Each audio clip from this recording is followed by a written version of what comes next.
Olá pessoal, tudo bem? Seja muito bem-vindo a mais um episódio do nosso canal Viver Melhor. E hoje o nosso convidado é o Dr. José Leotil Zardo. Tudo bem, doutor? Tudo bem, satisfação. Ai, nós que agradecemos a sua presença aqui. O Dr. Zardo, ele é médico gastroenterologista, Lércio, e lá também da clínica do Centro do Aparelho Digestivo, mais conhecido como CAD, né, doutor? Que tem a sede em Medianeira e também em Foz do Iguaçu. Eu queria, para começar, doutor, que o doutor contasse um pouco da sua história na medicina, na saúde, que eu sei que tem um tempo aí bem interessante. O doutor tem muito tempo de atendimento na saúde, né? Ajudando pessoas. Pode contar para gente, doutor? Meu nome é Leotil José Zardo, conhecido como Dr. Zardo. Trabalho há muitos anos já aqui na região oeste do Paraná. Nós começamos o nosso trabalho em Medianeira, com o Hospital São Carlos, e ele trabalhou nessa área de saúde, foi modelo nessa região, foi referência em hospital nessa região durante muitos anos. E atualmente eu me dedico mais à área de gastroenterologia, de endoscopia digestiva e de cirurgias do aparelho digestivo. E estamos nessa área de atuação já há muito tempo. Temos a nossa matriz em Medianeira, que é o CAD, Centro do Aparelho Digestivo, e trabalhamos aqui em Foz do Iguaçu também com o mesmo CAD, Centro do Aparelho Digestivo, aqui com a colaboração de outros colegas também, gastroenterologistas, cirurgiões do aparelho digestivo e coloproctologistas. Doutor, quanto tempo que vocês estão aqui em Foz do Iguaçu? Já fazem 4 anos, agora em junho já vão fazer 4 anos que a gente está aqui em Foz do Iguaçu. A gente, a princípio, começou com um trabalho muito interessante junto à Prefeitura Municipal, uma vez que a demanda de gastroenterologia, de endoscopia, colonoscopia era muito grande. E a gente foi convidado pela Prefeitura para vir para cá para trabalhar nessa redução dessa demanda grande que tinha, né? Desse represamento que existia nessa área de gastroenterologia. E aí começamos a trabalhar e tal, e hoje a gente já começa a ter assim, uma certa referência, porque a gente tentou sempre fazer um trabalho assim, dentro dos padrões éticos e dentro dos preceitos éticos da gastroenterologia, da endoscopia. Isso vai trazendo um certo nome, as pessoas começam a reconhecer isso. Hoje a gente já tem um retorno da comunidade, nos sentimos bem à vontade aqui, já temos clientes aqui que nos procuram e trabalhamos nessa área de gastroenterologia. Então, doutor, fala para nós, então, quando é que uma pessoa deve procurar um gastro, né? Quais são as doenças que ele atende? O que ele trata, né?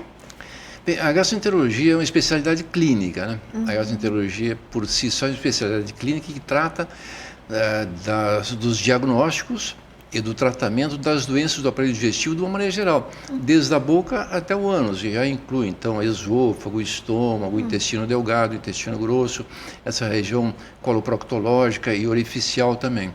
E nós trabalhamos nessa área, então, todas as doenças que incidem nessa área, inclusive abrangendo a parte do fígado, da vesícula biliar, do pâncreas e dos órgãos todos que se associam ao aparelho digestivo. Hoje, por exemplo, quais são as doenças assim, mais comuns que o doutor atende no consultório, tanto aqui como em Medianeira? A gama de doenças que a gente atende é muito vasta, muito ampla, assim, mas o que a gente tem de mais assim, no dia a dia são as gastrites. Quem é que não tem gastrite hoje, né? Com a modernidade toda que existe, o estresse, as doenças, o uso de medicamentos. A gente costuma dizer que antigamente não existia nem gastrite e nem constipação intestinal nos homens das cavernas, porque não existiam remédios para se tomar, não tomavam remédios, né? Sim. E se alimentavam com bastante fibras, então não existiam esses problemas assim que hoje na modernidade, claro que hoje nós vivemos mais, mas o uso abusivo de muitos medicamentos, então levam assim a gastrite, esses distúrbios todos, né? Não, olha só que interessante, né? Até aproveitando que o senhor falou no uso abusivo desses remédios, né? Assim, o câncer intestinal, ele tem alguma relação a esse excesso de uso de remédio ou não tem nada a ver? Ou vem com uma sequência de fatores assim do organismo da pessoa? Os fatores que predispõem assim, o câncer do intestino, eles são vários, né? O principal deles ainda é o fator genético, o fator familiar. Quer dizer, existe um antecedente familiar, um histórico familiar de câncer do intestino ou de pólipos do intestino. Os hábitos de vida, como uma dieta pobre em fibras, isso é uma condição frequente hoje, uma vez que os industrializados predominam, principalmente nos jovens, né? O uso abusivo de álcool e de tabagismo também influenciam bastante nessas doenças. E o sedentarismo. A gente costuma colocar também o sedentarismo e a obesidade como fatores assim mais da modernidade, né? Então a obesidade também é um fator de risco para a incidência de câncer de intestino e também o sedentarismo, que é uma coisa que também acompanha a modernidade, porque o homem não foi feito assim para os trabalhos da modernidade, o homem foi feito para correr, pular, andar, caçar, enfim, ter atividade física mais frequente e mais intensa. Quer dizer, a modernidade nos leva ao sedentarismo, à obesidade, e isso consequentemente desenvolve mais. E o câncer de intestino no mundo inteiro está em ascendência. No Brasil e no mundo inteiro, hoje é o segundo tipo de câncer que incide mais em homens. Primeiro de próstata, depois é o câncer do intestino. Nas mulheres é o segundo também. Primeiro o câncer de mama, em segundo lugar o câncer do intestino. É bem frequente, bem intenso, e hoje a gente dedica aí até um mês durante o ano para se dedicar à prevenção e a conscientização do que é a importância da prevenção do câncer. Se dedica à divulgação junto aos órgãos públicos, junto aos médicos, especialmente junto aos pacientes, da importância de se fazer a prevenção. E a prevenção do câncer do intestino ela é simples, é feita de duas formas. Uma delas através de um exame simples que se chama FIT. FIT é o que a gente chamava antigamente de pesquisa de sangue oculto nas fezes. É um exame simples de ser feito, qualquer laboratório faz, a saúde pública oferece isso também. E também a colonoscopia, que hoje é um exame em expansão, hoje é um exame relativamente simples, tem alguns riscos, como qualquer exame invasivo, mas são riscos mínimos. Hoje a tecnologia avançou muito e hoje a gente faz colonoscopias com mais frequência e são exames disponíveis à população. Todos têm disponibilidade através da saúde pública, através dos convênios, através de maneira particular, mas a colonoscopia e os exames de fezes, a pesquisa de sangue oculto, detectam o câncer e previnem o câncer. E a partir de a partir de que idade uma pessoa deve fazer esse exame, doutor? Até pouco tempo a gente recomendava que se fizesse a colonoscopia todas as pessoas a partir dos 50 anos de idade, que não tivessem antecedente familiar e que não tivessem sinais de alarme. Claro que com 30 anos, se tiver um sinal de alarme, sangramento, anemia, dor abdominal intensa, alterações importantes no hábito e no trânsito intestinal, esses tem que fazer precocemente. Mas a gente recomendava que fizesse a partir dos 50 anos. Com o passar do tempo, a Sociedade Brasileira de Endoscopia Digestiva e a Gastroenterologia recomenda que se faça a partir dos 45 anos, porque a incidência de tumores baixou. Mais jovens estão tendo câncer de intestino. Então a gente pega jovem, então a data, vamos dizer assim, a data ideal, o que se preconiza para a prevenção do câncer de intestino é a partir dos 45 anos de idade, se não tiver nenhum sintoma ou um antecedente familiar. Na verdade, assim, eu acho que a prevenção mesmo é a alimentação, né, doutor? Porque sem dúvida. Tudo passa pelo intestino ali. Se você não tiver uma alimentação regrada, estiver praticando esporte também, acho que aí você... atividade física é importante, é um grande amigo do intestino, e as fibras são os maiores amigos do intestino, da saúde. Não só do intestino, né? Quem se alimenta com fibras tem saúde de uma maneira geral. A gente fala do intestino porque proporciona um hábito intestinal mais normalizado. Então o uso de fibras, ele proporciona isso e proporciona saúde e prevenção, e previne também as doenças e também o câncer de intestino. Doutor, estou vendo aqui a gastrite dispepsia. Você tem como se falar um pouquinho mais sobre isso aí pra gente? Eu acho que muita gente que sofre de gastrite, né, gastrite é comum, uma coisa muito frequente, né? Bastante frequente a gente ter casos. O que leva a pessoa a ter uma gastrite, doutor? Bom, a gastrite nada mais é do que uma inflamação da mucosa do estômago. Ela pode ter várias causas, hoje a gente sabe que tem várias causas. Uma delas é medicamentos, que é fartamente utilizado, hoje alguns tipos de medicamentos são agressivos ao estômago. Fatores alimentares, como intolerâncias alimentares, podem levar a gastrite. Hábitos como o tabagismo e também o alcoolismo, né? fatores familiares como a herança, fatores de histórico familiar, e também o que a gente detectou, isso tem mais ou menos uns 30, 40 anos, que detectou uma bactéria que coabita o estômago e revolucionou a gastroenterologia, porque hoje a gente fala em gastrite, fala em pesquisa do famoso H. pylori, ou Helicobacter pylori. H. pylori. E esse H. pylori, então, uma vez detectado e tratado, ele tem possibilidade de curar a gastrite. Hoje a gente fala assim, porque popularmente gastrite é incurável, né? Porque ter gastrite está fadado a ter gastrite a vida inteira, mas não é, hoje não é assim. Se essa gastrite for como consequência de infecção pelo H. pylori, você tem chances de fazer a cura da então gastrite essa através bactéria H. pylori, ela tem cura? Sim, ela tem tratamento bem específico, existem protocolos bem definidos para isso, que se alteram conforme a modernidade, vão se descobrindo novos fármacos, mas hoje já o conceito já é bem firmado e o protocolo é bem definido sobre o tratamento do H. pylori. E todos têm? Não são todas as pessoas que têm.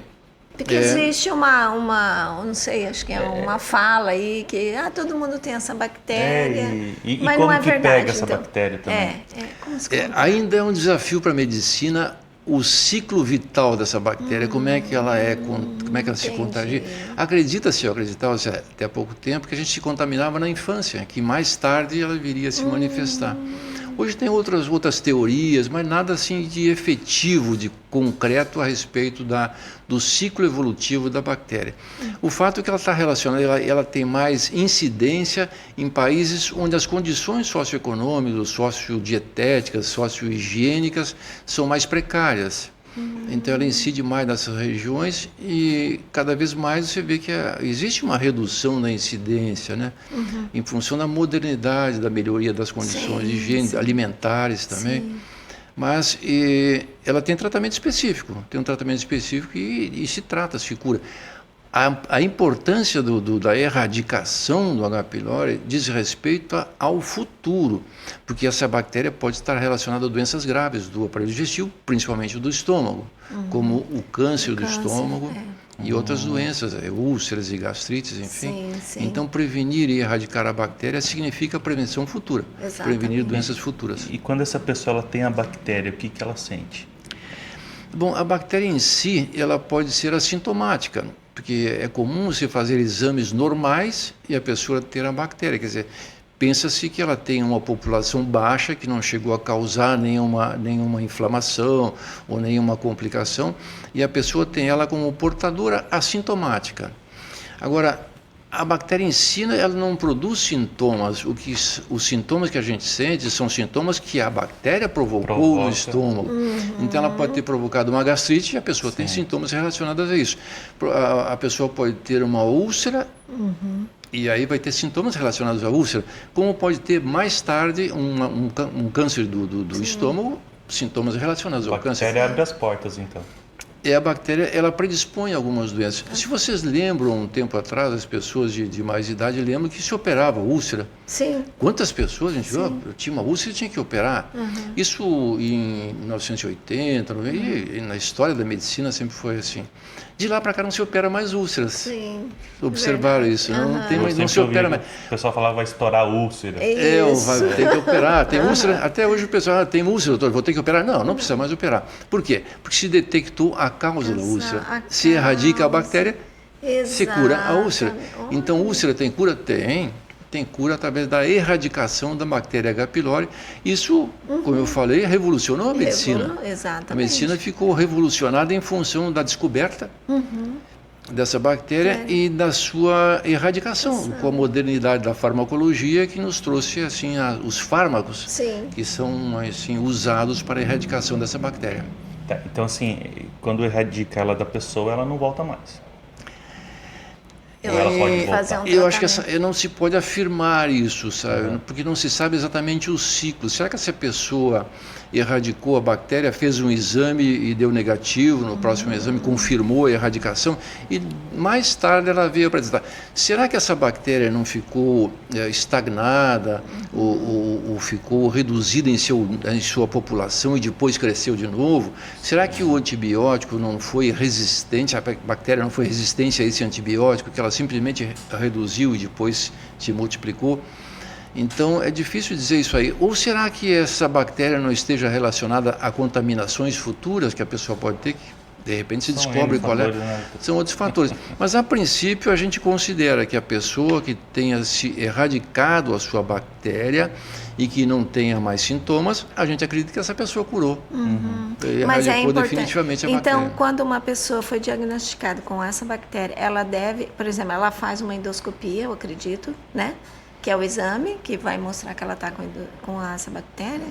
Depois que ela fez o tratamento, ela deve refazer o exame? A verificação. Bom, a detecção, o diagnóstico da bactéria, ela pode ser feita de várias formas. Existem testes respiratórios que você vai detectar a bactéria. São testes que, na prática, não são muito usados, porque são mais caros e com um poder assim de positividade menor. Existem testes imunológicos também que se pode fazer para detectar a bactéria.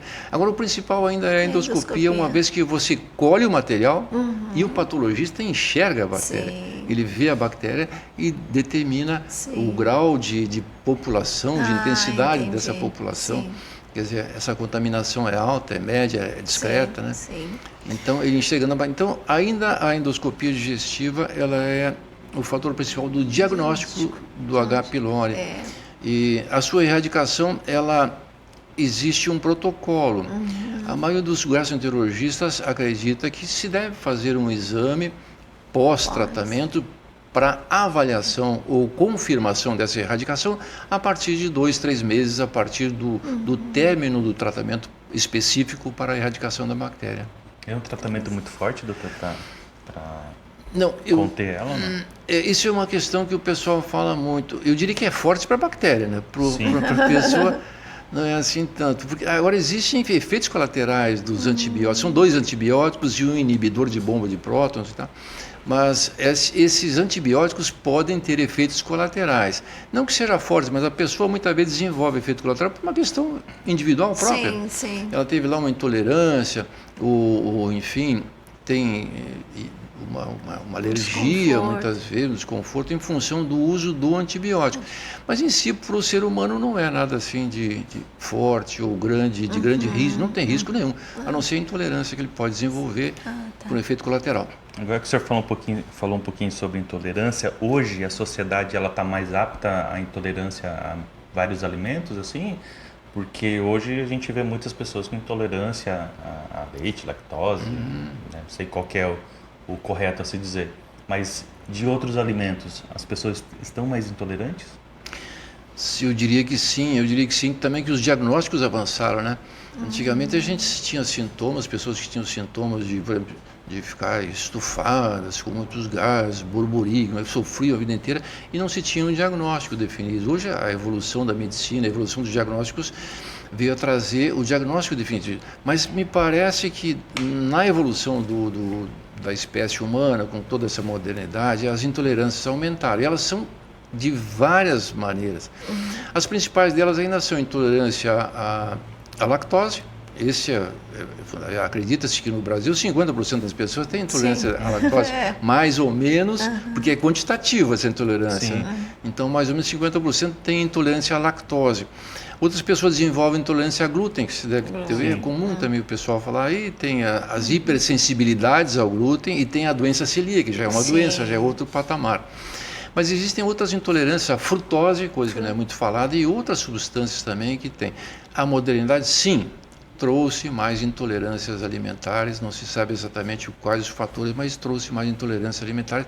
E é um capítulo muito estudado e muito preocupante da medicina, as intolerâncias alimentares que cada vez incidem mais no ser humano. Vamos falar um pouco sobre refluxo? Eu queria que o doutor falasse. Tem a ver com aquela sensação que parece ter um bolo na garganta? Porque algumas pessoas falam, parece que eu tenho um bolo na garganta. Tem a ver com refluxo ou não?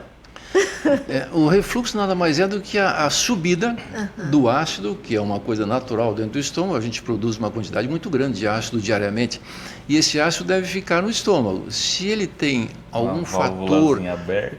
Isso. é uma inconsistência, né, dessa válvula, uma atonia, hipotonia dessa válvula. Funciona como uma válvula comum. Permite a passagem e não permite a passagem. É uma válvula comum. E essa válvula, quando tem algum tipo de alteração, permite a passagem e permite o retorno. Então aí isso é refluxo. Refluxo é a subida do ácido. E então o pessoal, os pacientes confundem muito refluxo com regurgitação. Refluxo é a subida do ácido, consequentemente dando alterações. O ácido fora do estômago começa a trazer alterações, inflamações no esôfago. Aí vem a esofagite de refluxo, devido ao refluxo.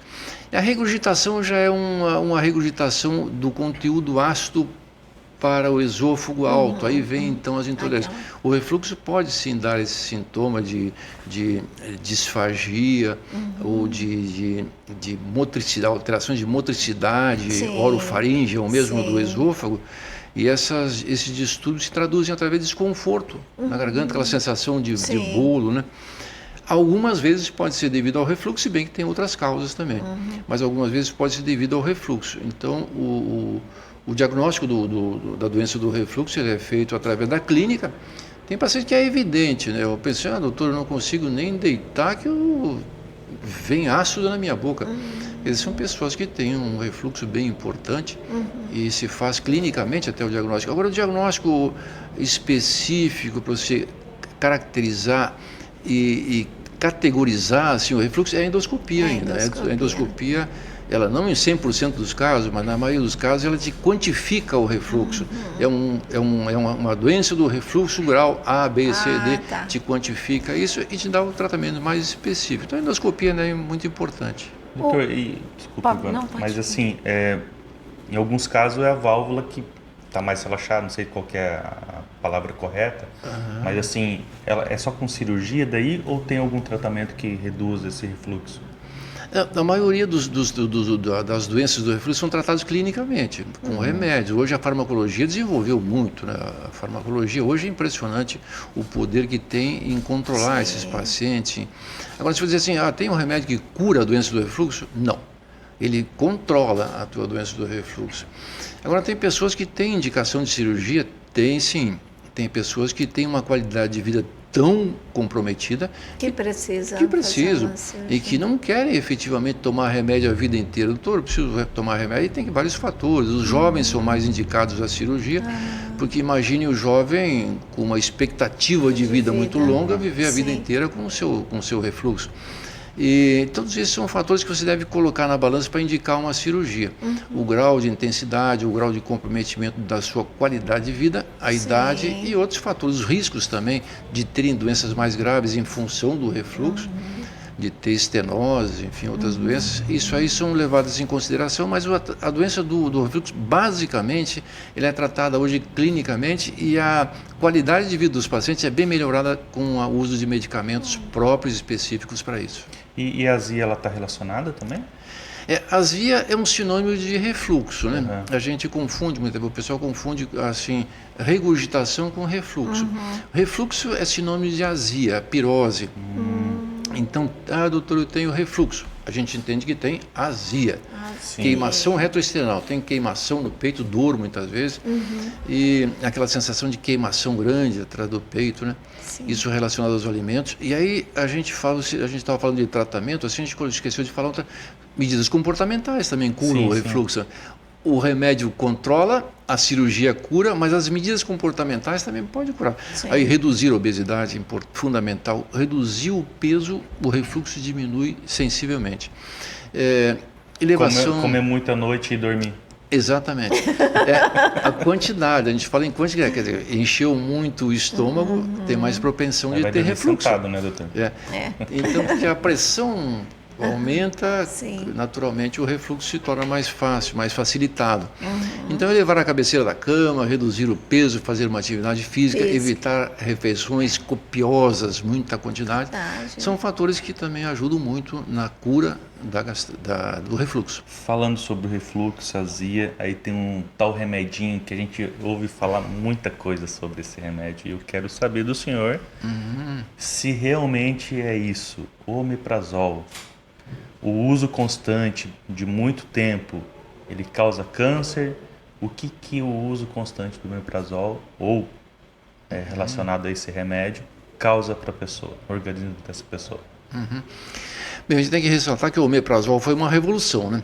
A revolução no tratamento e das doenças ácido relacionadas do estômago. Foi uma revolução muito importante, trouxe um benefício imenso para a humanidade inteira, para o universo inteiro. E o omeprazol até hoje ele é usado ainda na saúde pública como medicamento padronizado. E ele não causa todos esses malefícios, isso que meio que demonizaram ele, né? É muita ficção em função disso, não se sabe qual é a causa, de repente interesses comerciais que a gente não imagina, né?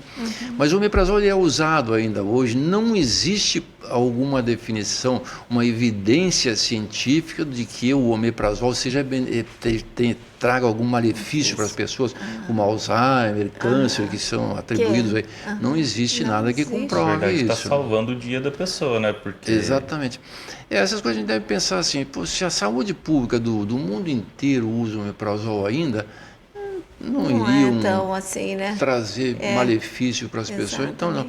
Agora, o omeprazol sendo o primeiro, já houveram várias gerações de inibidores de prótons, que é a categoria desse medicamento, e hoje nós temos aí 5, 6 tipos de medicamentos que evoluíram a partir do omeprazol, que têm uma eficácia melhor, que são mais modernos.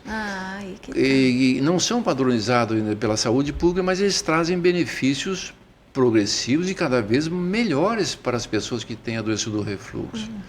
Então, foi assim incriminado o omeprazol com uma série de consequências, então, mas não existe, na realidade, não existe nenhum protocolo, assim, nenhuma evidência da sua consequência de doenças e tudo mais. Bom, vamos falar um pouco eu quero falar sobre constipação intestinal, porque eu acho que, olha, quem sofre desse mal não é fácil, né, doutor? Porque eu imagino que essa pessoa deve ter até um desespero, né? Mas chega a gente até a dar risada, mas ainda é um dos mais comuns casos que chegam no consultório sobre constipação intestinal. Ainda é, doutor? Eu creio que a constipação intestinal, o intestino preguiçoso, é a queixa principal nos consultórios de gastroenterologia do mundo inteiro. Ela incide mais em mulheres em função de vários fatores hormonais, de fatores de atividade, dietéticos, enfim, mas incide mais em mulheres do que em homens no mundo inteiro. E é uma preocupação mundial. E hoje a gente tem disponível uma série de coisas, medicamentos e tal, e medidas comportamentais também que ajudam bastante assim no controle da constipação intestinal. Aí entram aqueles fatores todos. Hoje você vê pessoas de 40 anos que tomam 13, 14 tipos de remédio. É muito comum isso aí, né? Exatamente. Então, isso influencia também. A pessoa te traz um livro assim, de remédio. É uma farmácia em casa. Esses medicamentos são constipantes, a maioria deles, antidepressivos, analgésicos, antiespasmódicos, anti-inflamatórios, enfim, são todos eles constipantes, então induzem a constipação intestinal. Além disso, a modernidade, aí entra o sedentarismo, a obesidade e a baixa ingestão de fibras. É comum, principalmente jovens que têm constipação. Não gosta muito, né? Não tem esse cuidado, né? Eles não gostam, não têm hábito. Não tem um hábito, é verdade. Então, medidas comportamentais para isso aí seria, a gente fala em 5 fatores. A fibra, habituar-se a usar, não dizer assim, eu tenho que usar, tenho que comer mamão todo dia. Seria interessante você comer frutas todos os dias. Isso é saudável, não é só para o intestino, é para a saúde como um todo. Ingestão de líquidos é importante, bem importante. Lembrar-se, aqui a gente fala dos idosos. Os idosos têm menos sede do que os jovens. Então esquece muitas vezes de tomar líquido, né? Exatamente. E isso favorece a constipação. E também geralmente toma bastante remédio também, né? Remédio, medicamentos. Aí a atividade física é um outro grande amigo do intestino. Alguns laxantes que a gente pode usar excepcionalmente. E tem uma coisa importantíssima que muitas vezes as pessoas esquecem, é ir ao banheiro. O intestino é interessante que ele se habitua, ele se educa. Sim, é verdade. Então, se habituar a ter o intestino a funcionar em determinados horários, vai te favorecer socialmente. Quer dizer, todo dia eu vou ao banheiro de manhã cedo, estou livre o dia inteiro. Então, não esperar que o intestino te chame o intestino. Ir ao banheiro é uma prática interessante para quem sofre de constipação intestinal, junto com outros fatores, naturalmente. E claro que isso atrapalha, interfere na qualidade de vida das pessoas. Pessoas que sofrem muito com constipação intestinal, dependendo do grau de constipação que ela tem, ela sofre muito com isso. Mas tem tratamento e hoje a farmacologia dispõe de N medicamentos que ajudam bastante. Quantos dias a pessoa pode ficar sem ir ao banheiro? Depende da pessoa. A gente considera a constipação intestinal aquela pessoa que vai menos de 2 vezes por semana ao banheiro, ou que tem fezes muito endurecidas, ou que tem sensação de não ter evacuações completas. São pessoas constipadas, são esses os parâmetros que a gente pode diagnosticar a constipação intestinal. Então, depende, tem pessoas que ficam 30 dias sem evacuar, uma vez que já vem de uma vida inteira constipada, aquilo vai se agravando, né? Quantos dias, doutor, a pessoa pode ficar sem? Não é que possa ficar, depende da pessoa. Agora, se ficar muito tempo assim, existem complicações graves sobre isso. Existem complicações que são chamados fecalomas. Aí as fezes se tornam tão endurecidas, se tornam pétreas e exigem muitas vezes procedimentos invasivos para a retirada desses fecalomas. São coisas importantes. Isso acontece muito em pessoas acamadas, em pessoas com outras doenças, enfim, imobilizantes, enfim. Que o corpo fica muito parado também, isso. E doenças neurológicas também, elas predispõem a isso. Mas, enfim. Eu vi um comentário de uma nutricionista e achei tão interessante. Olha só, e eu até me lembrei agora. Hoje tem um hábito de tomar vários suplementos. Tem que tomar ômega, não sei o que, Essa nutricionista até deu um exemplo, que chegou uma paciente para ela tomava tantos suplementos, e alguns já repetiam outros, era tanto que chegou da constipação intestinal. Então, você vê, até isso que hoje é uma moda, né? Não sei, não é moda, faz bem, claro, acompanhado com um médico, lógico, né?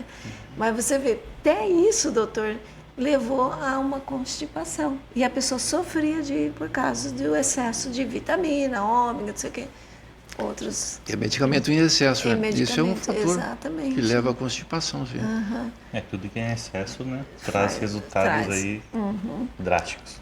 Doutor, queria que o senhor falasse um pouquinho sobre a vesícula. Quando a pessoa tira a vesícula, e aí, o que acontece com a vida dessa pessoa? O que acontece com o fígado? A colitíase, que a gente chama, que é a pedra na vesícula, é uma coisa que incide também mais em mulheres, né? A gente fala assim que as mulheres com 40 anos, um pouquinho gordinhas, multíparas, que tiveram muitos filhos, com herança familiar, essas pacientes têm mais propensão de ter, se bem que modernamente mais jovens estão tendo isso aí. Mas a retirada da vesícula não implica em nada. A princípio, tem umas pessoas que desenvolvem o que a gente chama de dumping. São raras os casos, é um percentual muito baixo. Dumping é uma sensação, então, de alterações intestinais, ou diarreia, desconforto, dor abdominal, enfim, em função da retirada da vesícula. É um índice muito baixo. A maioria das pessoas tiram a vesícula e não sentem nada. Porque quando tirou a vesícula, ela já estava doente e já estava atrapalhando o teu sistema digestivo. E tirou, você tem um benefício. E como a vesícula é um armazém de bile, que armazena e concentra a bile para ser utilizada, ela é dispensável no aparelho digestivo, uma vez que a bile continua sendo produzida, continua sendo lançada no intestino e desenvolvendo a sua função. Então, não tendo a vesícula, não implica em nada, na imensa maioria dos casos, uma vez que quando tirou a vesícula, já ela não funcionava mais. Já estava sem vesícula, ela estava ali atrapalhando e causando dor. E causando complicações graves, muitas vezes. A colitíase pode ser uma coisa simples, como distúrbios alimentares simples, distúrbios digestivos simples, como pode trazer consequências bem graves. Se uma pedrinha for para o pâncreas? Exatamente, pode provocar pancreatites, colicistites, enfim, obstruções biliares, aí as coisas são bem complicadas, né? Aí complicando o fígado, mas a retirada da vesícula em si não incide em nada no fígado. A retirada da vesícula não implica em complicações para o fígado. Ela pode complicar se essas pedras ocluírem o canal da bile que é produzida pelo fígado. Aí sim ela vai produzir problemas no fígado pela ineficiência da distribuição dessa bile. É que a gente sempre escuta assim, porque se você tirou a vesícula, você tem que fazer exame para ver qual que é a alimentação que você tem que fazer porque você tirou a vesícula. A alimentação normalmente é a mesma, a saudável, né? Mais saudável possível. A imensa maioria dos pacientes que tiram a vesícula se alimentam normalmente, né? Fazem alimentação. Agora a bile ela está relacionada à digestão de gorduras. Então quem tem pedra na vesícula, a gente recomenda sempre que faça ou que tire a vesícula durante um curto período, evite de usar então alimentos gordurosos, porque pode ter um pequeno desconforto, uma diarreia, alguma coisa assim, né? Pela baixa absorção das gorduras. Agora, uma vez passado esse período pós-operatório, pode se alimentar normalmente, não há necessidade de fazer controles pós-operatórios de retirada de vesícula. Tem que ter alguma vitamina a mais ou não? Não, nenhuma. Não. A bile ela é responsável pela absorção de algumas vitaminas. E nisso ela continua fazendo igual. A bile. A vesícula é simplesmente um reservatório de bilis, uma concentração dessa bile, e tem algumas funções nesse sentido de armazenamento e de distribuição dessa bile. Distribui naturalmente nas horas em que há ingesta, que há refeições. Então esse mecanismo é bem complexo. Mas ela tem, isso aí é perfeitamente substituível por funções do colédoco, enfim. Ai, que interessante. Então, a gente escuta tanta coisa. É muita fantasia. É fantasia, é verdade. Fantasia, muitas vezes com referência a isso, mas não, tirou a vesícula, vida normal. Falar sobre pós-operatório. Se não pudesse retirar, não ia retirar, né? Claro, é um órgão. Quando você vai tirar a vesícula, se tira a vesícula quando ela está atrapalhando o seu aparelho digestivo. Então você vai ter um benefício a partir da retirada da vesícula e não fica com nenhuma cruz para carregar futuramente, não. Exceto raríssimos casos que tem o que a gente chama de dumping. Isso aí.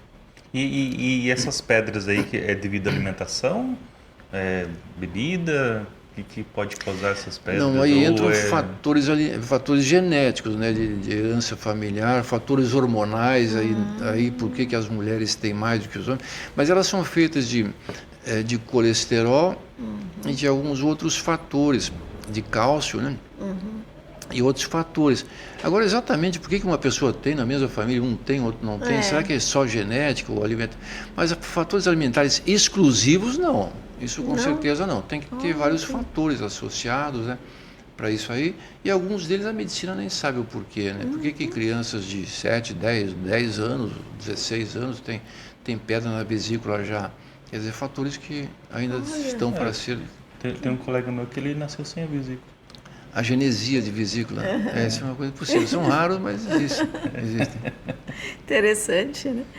Tem mais alguma questionamento? Hoje nós estamos perguntando tudo para a doutora. Está enchendo de perguntas. Mas é bom. São assuntos assim interessantes, né? Porque é muito comum, a gente comenta que 15%, 20% das pessoas do mundo inteiro têm problemas no aparelho digestivo, né? Tem problemas, então é muito frequente. Assim, a gastroenterologia ela é muito solicitada, porque existe uma gama de alterações nessa área digestiva que acomete as pessoas, e são assuntos interessantes, né? A gente comentar, falar, instruir as pessoas sobre isso é bem interessante. E quando o senhor está com o paciente lá no consultório, tem muitas pérolas dele também? Escuta muita coisa? Muitos casos, assim, interessantes. Daria para escrever um livro, sem dúvida. Doutor. Mas são coisas do dia a dia que a gente entende. O paciente também não é obrigado a ter o linguajar médico, o conhecimento, porque os mitos são muito grandes, são muito extensos. Mitos com referência às doenças do aparelho digestivo são frequentíssimos, principalmente esses orificiais. Isso aí. Então, a pimenta, por exemplo, conta para nós, estatisticamente não existe nada da pimenta. A pimenta não existe mais incidência de hemorroidas no México ou na Bahia do que no Rio Grande do Sul. Não existe. Então a pimenta está liberada. É um mito que a pimenta, quando eu como pimenta, é coincidência muitas vezes, mas quantas vezes come pimenta e não tem, psicológico, né? ou fica esperando alguma resposta e tem algum sintoma. Mas na realidade não são mitos assim que se criam e tudo, mas a gente entende isso aí. Agora, algumas vezes são engraçadíssimas as colocações dos pacientes, mas todos eles falam isso umas vezes por inocência, por desconhecimento, então a gente entende e vai orientando o paciente. Né? Eu imagino que deve ter mesmo. Todas essas perguntas aí de vesícula, refluxo, porque pessoa aqui tem tudo isso aí, né? Então, curiosidade. Então, assim, a gente escuta muita coisa. Você tirou a vesícula, você tem que fazer exame tal para ver como é que tá a sua vitamina D, Z, porque você tem que repor tudo. Daí você fica assim, mas, poxa, eu fiz a cirurgia, o médico não orientou nada, não falou nada, então quer dizer que não precisa. Não há necessidade. Ele falou, não, tem uma alimentação regrada. Né? Então, fazer seu check-up natural. Esse check-up assim, natural, mas não especificamente para a retirada da vesícula, não existe protocolo para isso. Doutor, o que o doutor gostaria de dizer para os seus pacientes ou para quem está ouvindo, assistindo, em geral? Qual seria o recado que o doutor, como médico, daria para essas pessoas? Olha, eu acho que a gastroenterologia nesses anos desenvolveu muito, né? A gente participou da gastroenterologia há muitos anos atrás, quando a modernidade e os conhecimentos eram outros. Mas essa evolução veio a melhorar muito a qualidade de vida de todas as pessoas. E a gente que faz parte disso se beneficiou muito. Então, hoje, trabalhar com gastroenterologia é muito mais fácil. Você tem exames, tem a farmacologia que desenvolveu muito, tem os conhecimentos, os protocolos, hoje tudo é protocolo. As sociedades te oferecem isso. Você tem lá uma dúvida, você consulta um protocolo e tem resoluções para os problemas. Mas, a princípio, eu diria que a modernidade trouxe também uma coisa que aumentou muito, que sempre conviveu com o ser humano, que é o estresse. E o aparelho digestivo é o que mais se ressente do estresse de todo o organismo humano. Em primeiro lugar vem o aparelho digestivo, depois vem o cardiovascular, e aí respiratório e outros, dermatológico também. Mas o fato é que o estresse representa muito nas doenças do aparelho digestivo. E muitas vezes o aparelho digestivo ele é focado como causa e ele é muitas vezes consequência. Isso é que eu digo para os pacientes sempre. Então, em vez de culpar o aparelho digestivo, encare ele como um amigo, ele está sempre de prontidão, está 24 horas à tua disposição. É teu amigo. Está 24 horas, a hora que você quiser levantar da cama e comer ou tomar alguma coisa, ele está à tua disposição, pronto para receber e à tua disposição. Então é teu companheiro. Cuide bem dele, né? Então cuide bem dele e não culpe ele muitas vezes, né? A minha gastrite me causa isso, me causa aquilo. Não, muitas vezes a gastrite é consequência dos fatores esses vivenciais, psicoemocionais, enfim. Então, não esquecer que muitas das doenças do aparelho digestivo elas são funcionais, não são orgânicas. A gente comentou aqui hoje só doenças orgânicas do aparelho digestivo, elas são muitas vezes funcionais. Síndrome do intestino irritável, dispepsia funcional, são N doenças que são consequências de um estado de vida relacionado a fatores psicoemocionais. É muito comum, né? Levei um susto lá, eu tive um estresse e o meu estômago... Na hora, sente. Já Na hora. cai ali, já sente. É porque existe um trânsito muito grande, neuroentérico. Esse trânsito é muito ágil e muito intenso. Sim. Você enxerga um objeto gostoso e te dá água na boca. Sim. Quer dizer, eu enxerguei, já veio um reflexo imediato. Então, o trânsito dessas informações é muito intenso.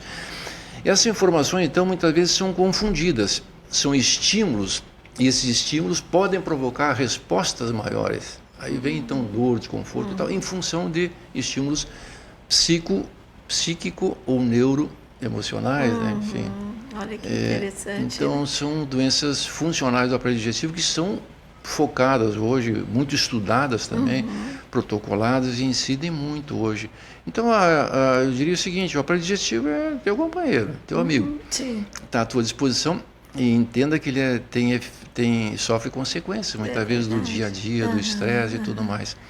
Mas existe hoje a ciência a nosso favor. Sim. E sempre que tiver dúvidas, porque sempre resta dúvida. E a gastroenterologia está aí para tirar dúvidas. Sim. Quer dizer, tem dúvida, vive tranquilo. O médico se beneficia dessa modernidade para dar segurança ao paciente e segurança para si mesmo, né? Tranquilidade ao paciente e segurança para si, na sua orientação, no seu diagnóstico e no seu tratamento. E aí, que nem o senhor disse, né? A tecnologia está aí para auxiliar tantos médicos Boa e para melhorar a Exatamente. vida dos Exatamente. pacientes, né? Porque, né, Isso. como o senhor comentou antes, úlcera tinha que fazer cirurgia, hoje não precisa mais, tem um tratamento. Exatamente. Aí evoluiu muito. E né? muitos Evoluímos aí, muito. exatamente. Então, Evoluímos se você está aí com medo, né, sofrendo de É. algum desses sintomas, o melhor é procurar ajuda médica, né, doutor? Exatamente. É o seu médico de confiança vai saber orientá-lo para a melhor solução, resolução, melhor diagnóstico, melhor tratamento e uma qualidade de vida melhor, né? Que Exatamente. todo mundo quer.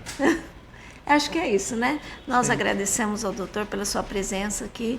Falamos de muita coisa interessante, muitos mitos, né? Caíram por terra, já esclarecemos alguns bem interessantes e nós agradecemos, doutor. E você, se quiser alguma dúvida com o doutor, nós vamos deixar aqui o contato, né? É só Ótimo. entrar em contato, Sim. agendar uma consulta.